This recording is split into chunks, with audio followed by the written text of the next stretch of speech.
BFM Patrimoine, l'émission 100% placement sur BFM Business. Bonjour Angélique de Langsin. Bonjour Cédric. Merci d'être avec nous, meilleurs vœux. Merci. La directrice générale déléguée d'Ideal Wine, et vous nous proposez ce matin un coup d'œil sur les vins nature. En début d'année, on va essayer aussi de tirer un bilan 2020 de cette année. On va voir ce qu'il en est sur le front des enchères. Qu'est-ce qu'on peut tirer comme leçon de ce moment particulier quand même ? L'année 2020, sur le front des enchères, je dirais que nous, on a vécu 3 périodes.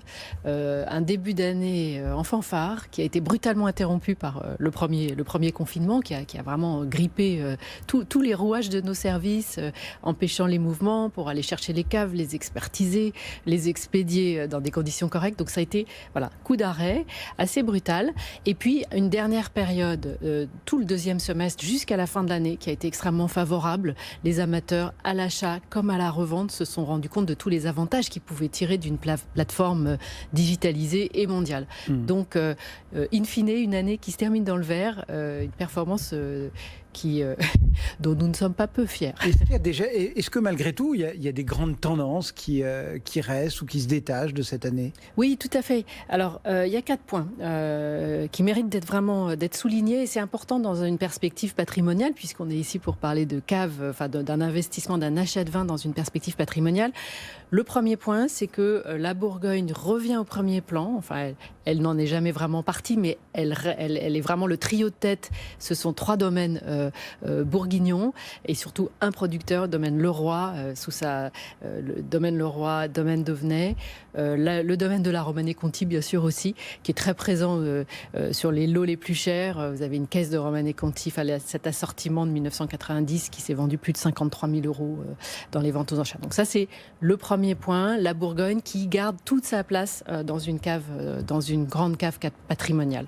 Deuxième point, les spiritueux qui avaient été très présents l'année dernière, puisqu'ils étaient dans notre trio de tête. Ils sont juste derrière. Avec ce fameux, un spiritueux, un grand classique, un cognac, le Louis XIII de la maison Rémy Martin, qui s'est vendu plus de 16 500 € l'année dernière. Donc, la part des spiritueux est vraiment un phénomène qui est très marquant. Ce phénomène, ces spiritueux, on doit vraiment aujourd'hui les prendre en compte dans une cave d'investissement ?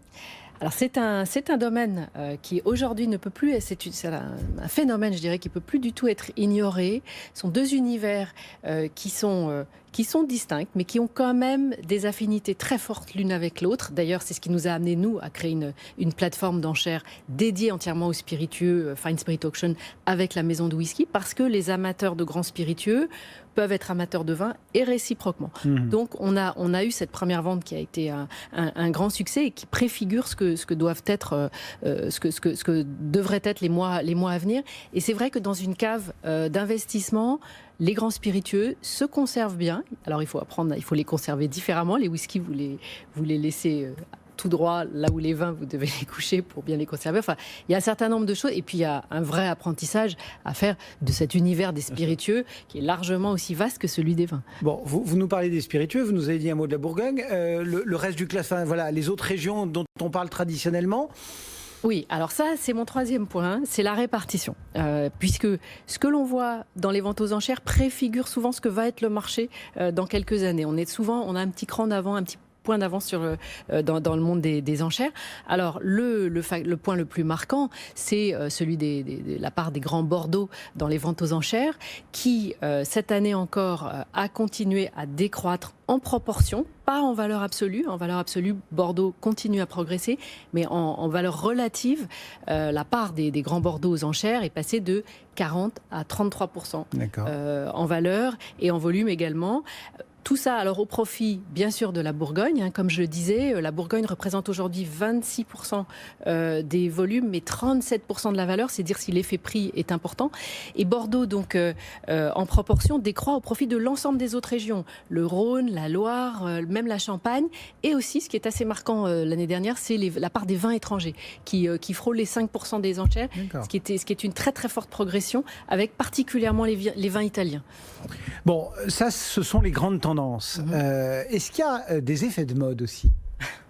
Alors, c'est vrai qu'il y a des points que nous observons, parce qu'au-delà d'observer toutes ces régions, les domaines qui montent, les régions qui émergent, qui se détachent, il y a aussi, ce qui est très important pour nous, c'est d'étudier, au-delà de tout ça, quel est le comportement de l'amateur et comment celui-ci évolue, comment il a évolué depuis 20 ans, ce vers quoi il tend et quelles sont ses aspirations profondes. Et c'est ça qu'on analyse, qu'on est amené à analyser au travers de nos enchères. Entre les lignes, c'est quoi? Ça veut dire l'avenir du bio, c'est l'émergence du bio, de la biodynamie Alors, ça, c'est vraiment, oui. Et même avant ça, c'est l'émergence d'une viticulture raisonnée, respectueuse de l'environnement. Et cette part-là ne cesse de progresser. Alors, effectivement, on a le raisonné, on a le bio, on a la biodynamie et on a les vins nature.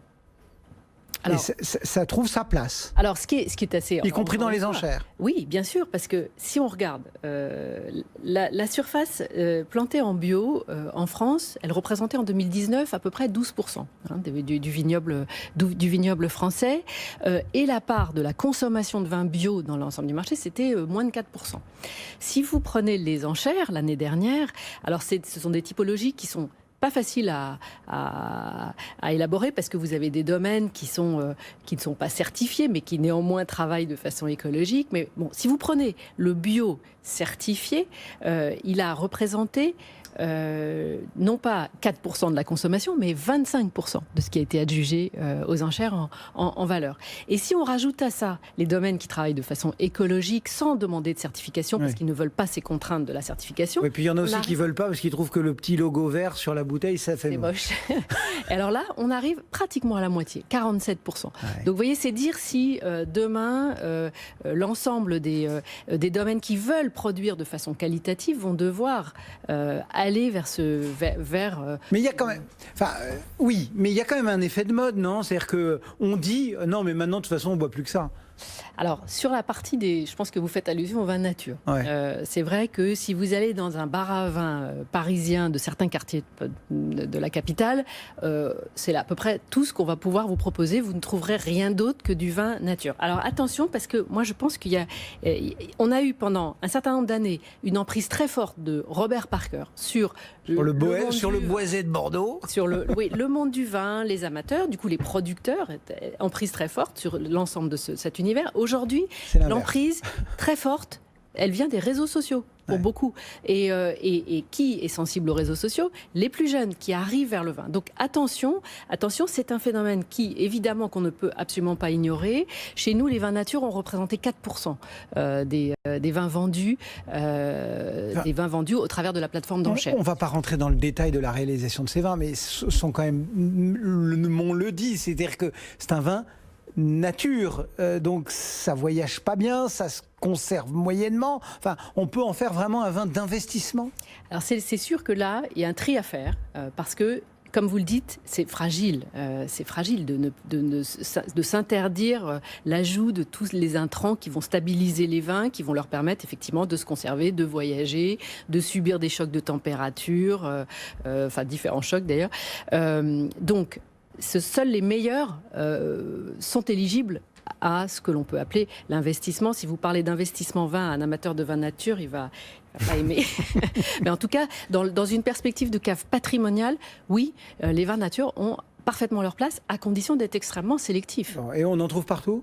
Alors, toutes les régions. Alors, il y a des berceaux de vins nature. Je pense au Beaujolais tout particulièrement, le Jura que vous affectionnez particulièrement aussi, la vallée de la Loire aussi. Mais vous seriez étonné des niveaux de prix qui ont été atteints par certains de ces vins dans les grandes régions et dans les domaines qui aujourd'hui sont à la pointe et qui sont recherchés dans le monde entier.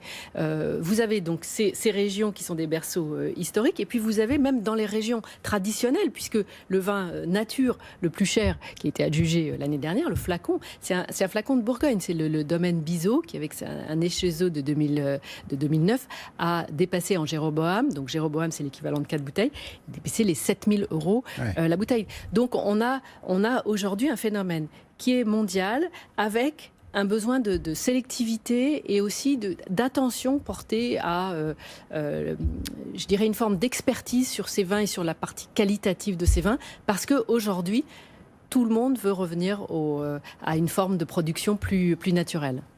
Angélique de Lanxin, merci beaucoup Angélique. Merci à vous. Et à très bientôt avec Ideal Wine donc et cette cave patrimoniale que l'on explore régulièrement.